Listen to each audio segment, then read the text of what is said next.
Njalo Nonto,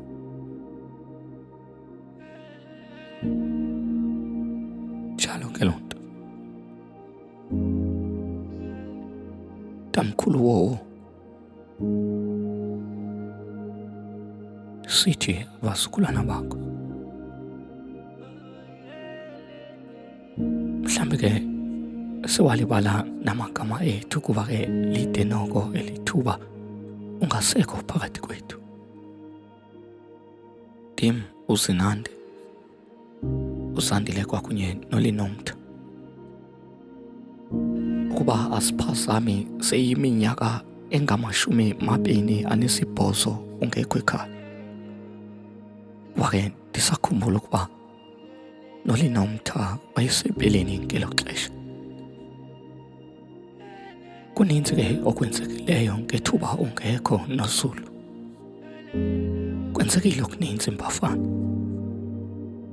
Inakuba ke oko amehlo ejonge eluntini, nathi singaveli indawo. Nakuba uthi sikulahlile emchumane, kodwa ke akunjalo. Into kunayo yonke into le yenziwa ngemali kaloku tatomkhulu. Kodwa ke wena uhleli esiqondweni sethu. Esisazi ukuba olusuku luzokude lube yimpumelelo.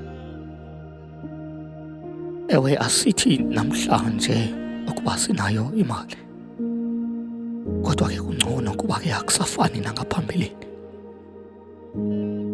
Sisadibana ke njengabasukulwana bakho, sathi masikwenze lo msebenzi. Isizukulwana sesibini nesizukulwana esilandelayo sikwazi ukubakhombisa ukuba walala apha ke ukhokho wethu, bangalahlekani nawo. NoZulu ke kwenzekile okuhle kuthi, nakubuhlungu kananjalo kwenzekile, kodwa siyabulela ukuba sisamile nanamhlanje. Sibulela ukuba uYehova engekadinwa sithi. Sifuna ke ukwazisa noZulu ukuba sisonwabile nathi ekhaya. Unyana wakho uLunga kwakunye nomolokazana wakho uNomsimelelo, noko nabo bonwabile. Ubomi bona buyacengeka. Into kunayo ke abakhona amaxesha athile nalapho ke asikhale nganto. Bake ayisithi sodwa. Sawufana nje nabantu abafekethayo ukuba singakhala. Sithi ke masikwazise ukuba nonkosikazi kabhuti wakho naye akasekho. Umama uNosakhele kwakunye nentombi yakhe uNoxolo, nabo sele balandulela eli. Nathi ke njengosapho siyesanda apha ekhaya. Bakhona abasukulwana. NoDlibhile ke saye samthatha waba ngakuthi emveni kokuba mama uNosakhele engekho. Nathi uYehova yewasibabala ngabantwana.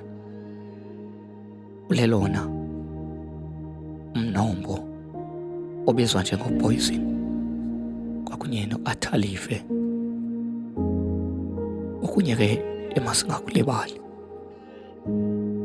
Asazi tamkhulu nokuba usakhumbula na apho sasihlala khona eMandela. Asisekhwapho ke. Sayisemkasa yokuhlala kwindawo ebizwa njengoba iMatikane.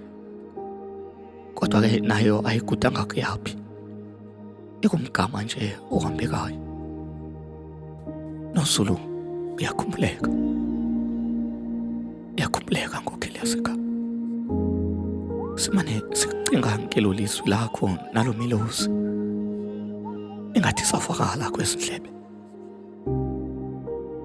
Siyaxolisa ke ukuba siye sathatha ixesha ukuba siwenze lo msebenzi. Njengokuba ke besesikhankanyile ukuba besisaqweba amandla. Nkosi ke tamkhulu siyabulela. Siyathemba ukuba uYehova ungenceba kwelo cala. uliseleke nakwabanye. Hlala usazi ukuba siyakuthanda. Nkosi ke noSulu, Nkosi Mpafana, Nkosi Thukela. Simkile.